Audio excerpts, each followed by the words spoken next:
Without warning or a word, the intruder escrow accuses Jin of being allied with Nam Sa-gwang, demanding to know his location. Jin denies it, but escrow doesn't care.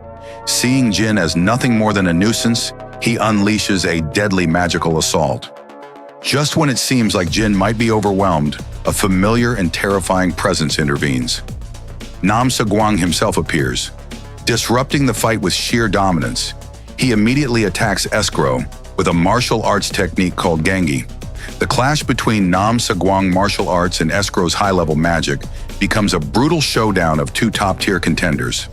Nam Sa-gwang proves his overwhelming superiority, delivering a devastating blow that disables escrow's ability to cast spells. Despite being nearly defeated, escrow makes a desperate move. He casts Meteor, the final spell of an archmage, sacrificing his own life force to kill his enemy. A massive explosion follows, engulfing both him and Nam Sa-gwang. Nam Sa-gwang barely survives. He was severely wounded and unable to use healing scrolls because of his injuries. At this critical moment, Jin finds Nam Sa-gwang struggling to live. Jin kills Nam Sa-gwang, motivated by a desperate bid to absorb his immense life force and gain the power needed to survive and win. Jin reflects on the immense life force he absorbed from Nam Sa-gwang, like gaining a powerful elixir, and feels his own energy surge. With only 8 survivors remaining, the stakes have never been higher. Now strengthened by Nam Sa-gwang power, Jin steels himself for the even more dangerous challenges ahead, knowing the path to victory will demand everything he has. Having absorbed Nam Sa-gwang's immense internal energy, Jin feels an overwhelming surge of power. With his stats boosted to staggering levels, and his inventory now filled with rare items, Jin begins to grasp just how powerful Nam Sa-gwang truly was.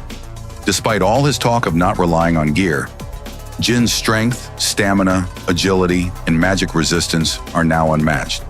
He checks his profile and sees numbers no ordinary combatant could reach. Victory feels closer than ever, but the peace doesn't last long. Suddenly, he's ambushed by a member of the escrow corps. A fiery spell strikes out of nowhere, but Jin, with magic resistance at 90, walks through it. The attacker tries again, this time with a stronger spell. Explosion. But again, it's useless. Jin counters it with his newly acquired martial technique called Straight Severing Fist. Despite his doubts about its effectiveness, the internal energy flowing through him transforms the technique into something devastating. Another enemy, Ji-hark, is defeated, bringing the survivor count down to just 7. As night falls, Jin senses more challengers emerging from the shadows, emboldened now that Nam Sa-gwang is gone. He can now mimic the Elder's lightness skill and move stealthily. Hours later, in the dead of night, a loud, brash voice pierces the silence. A mercenary named Stanko shouts challenges Jin, mocking him and demanding a fair fight.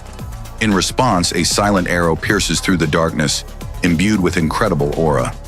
Stanko immediately recognizes the shooter, the legendary divine archer, Jurukwana, and instead of fighting, he proposes an alliance with Jurukwana to eliminate Jin.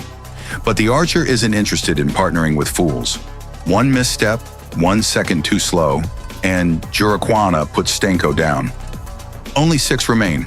Jin observes from the shadows with caution. He notices that Jurukwana, despite being an archer, possesses an uncanny sense of awareness enough to detect stealth magic that shouldn't be detectable. The archer might be his next and most dangerous opponent. With the numbers dwindling and enemies growing stronger, Jin prepares himself. There's no room for mercy now. Every survivor is both prey and predator.